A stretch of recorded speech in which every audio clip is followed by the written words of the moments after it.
Today I'm sitting down with Claudia Wallace, casting director and cast consultant for the Second City regional stages and touring companies.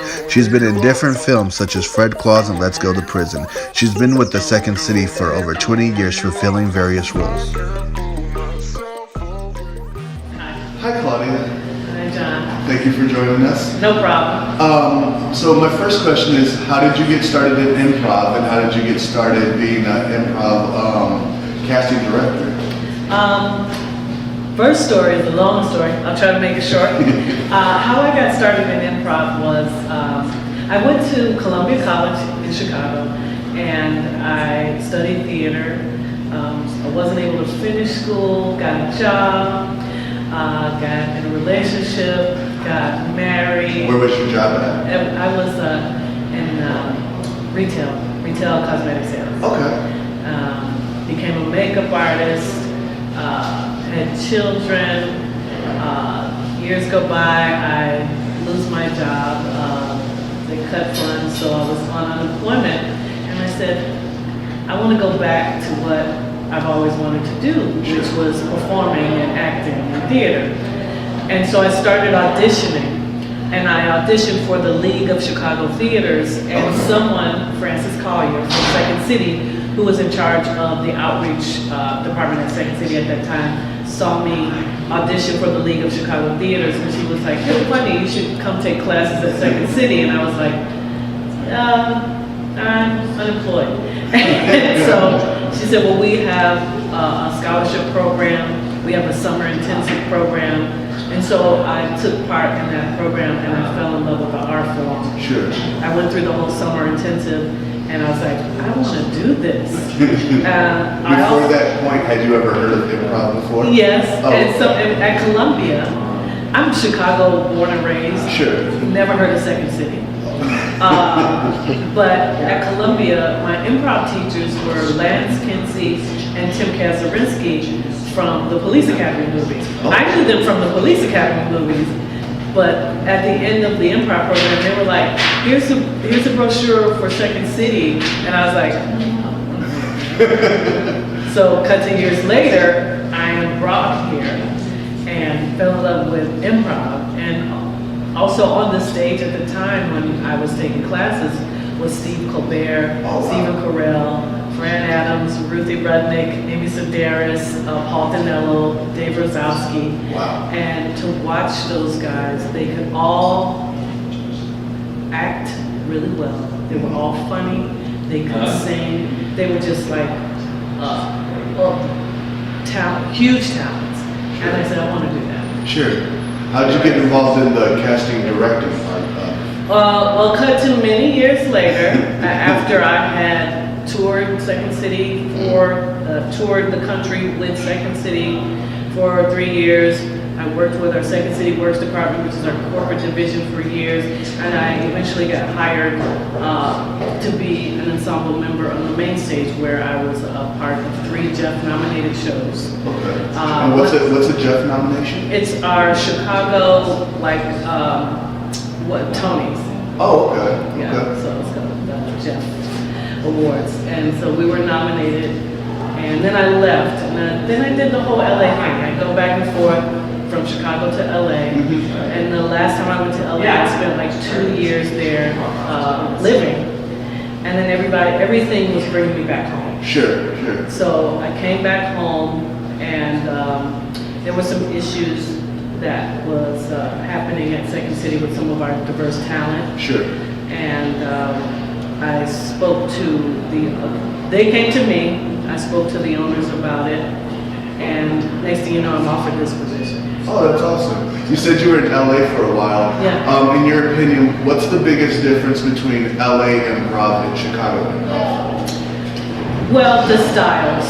So, and I think it's not LA and Chicago, I think it's more the styles that you're trained under. Oh, okay. So at Second City, the focus is, who, what, and where.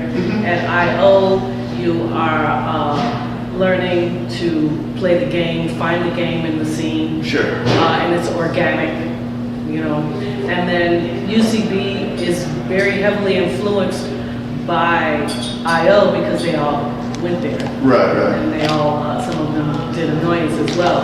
So at UCB in LA and New York, theirs is heightening. Right. Finding game and heightening. Okay. So they're just different styles. Sure.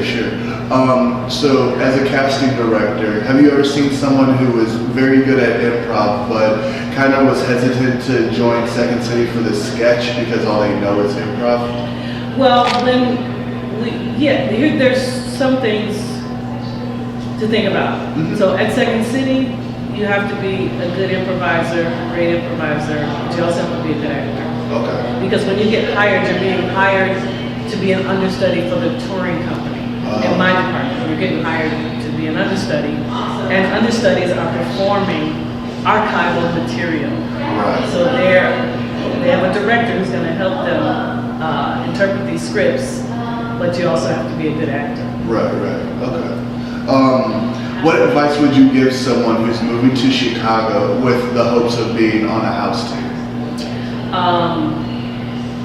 With the hopes of being on a house team, just what I tell anybody, you have to immerse yourself in the community and the culture. It was hard for me in the beginning because I was married and had kids, that I couldn't go to all the parties.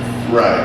I couldn't hang out all the time. Sure. So you have to let your work speak for itself as well. Absolutely. And you have to create opportunity for yourself. So like, you said putting together groups and performing with your groups, or putting together solo shows so you can get your point of view out there, because it is hard to be everywhere. Sure. In my personal experience, I've seen people who's gone through several different training systems and not necessarily get better talent-wise. So my question is, in your opinion, how much of improv is talent and how much of improv is heart? Oh, wow, that's a good question.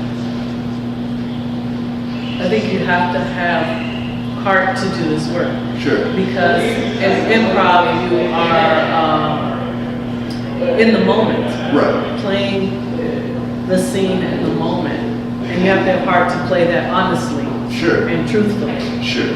So if you can't reach that part of yourself, then you probably wouldn't be a good improviser.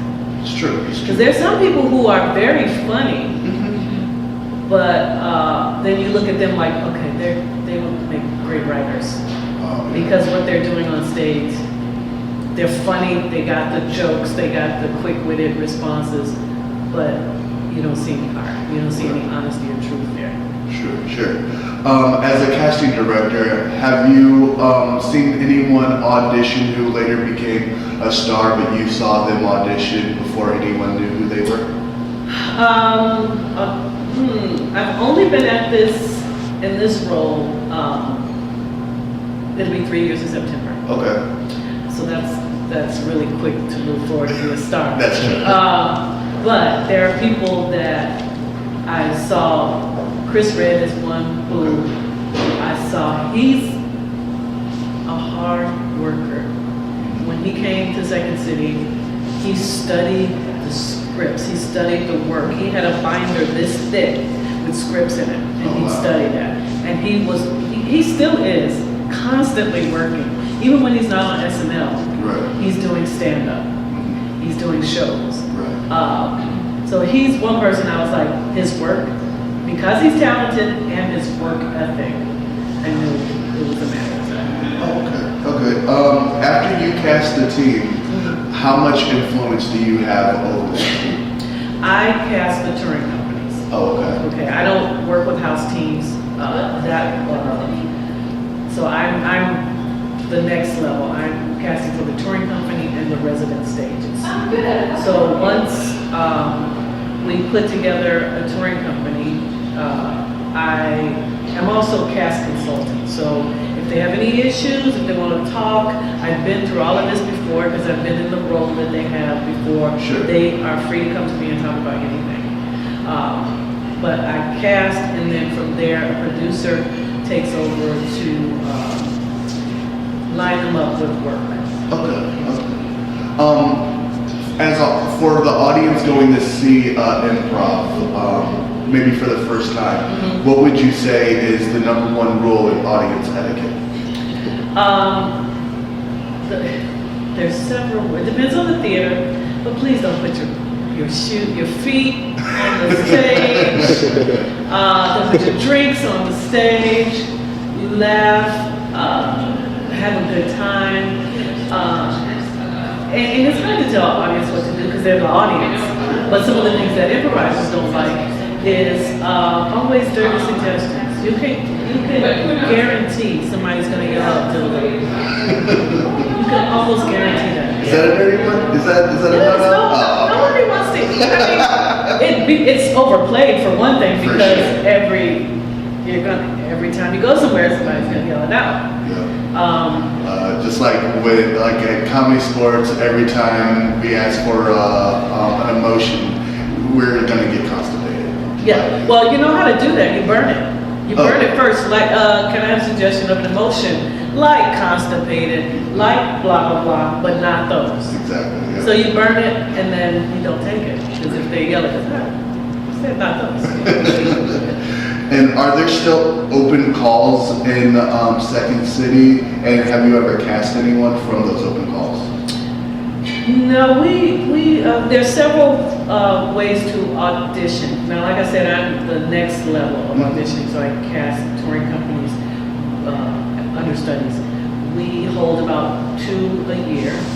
We get over 600 and something submissions, maybe more than that. Wow. And I see about 300 and something people. Oh, wow. And from those 300 and something people, it gets whittled down to 30 something people for callbacks. And then out of those 30 something people, we may take 10 to 12 or maybe even less. Okay. So that's how my department works. We also have a theatrical department, which is our shows that maybe in the Up Comedy Club, maybe go to the Kennedy Center. They may have a narrative format to them or a sketch format. And sometimes we will have we won't call it an open call, but an invited audition because we're usually looking for specific types to fill specific roles. Sure. All right. Well, Claudia Wallace, thank you for joining us. Hopefully that helps people when they're auditioning. Oh, can I give one piece of advice? Yes, please. All right. I always want, like, people are like, what do you have to do to work at Second City? And first of all, funny is number one. Right. Funny is number one. And it's not necessarily the funny where your family says, oh my God, you're so funny, you should do this. There's a difference between water cooler funny and stage funny. Right. You also have to be a great improviser because we create the material on our stages through improvisation. Sure. And the written word. But sometimes we take it, we write it, we improvise it, so that's a huge part of it. You also have to be a good actor. So in order to get that job at Second City, you have to be a triple threat. Awesome. On a scale of 1 to 10, how much has improv influenced your life? It's influenced a lot. I'd say 8 or 9 because I wouldn't be where I am today without it. For sure. All right, Claudia Wallace, thank you for joining us. Thank you, John. Thank you.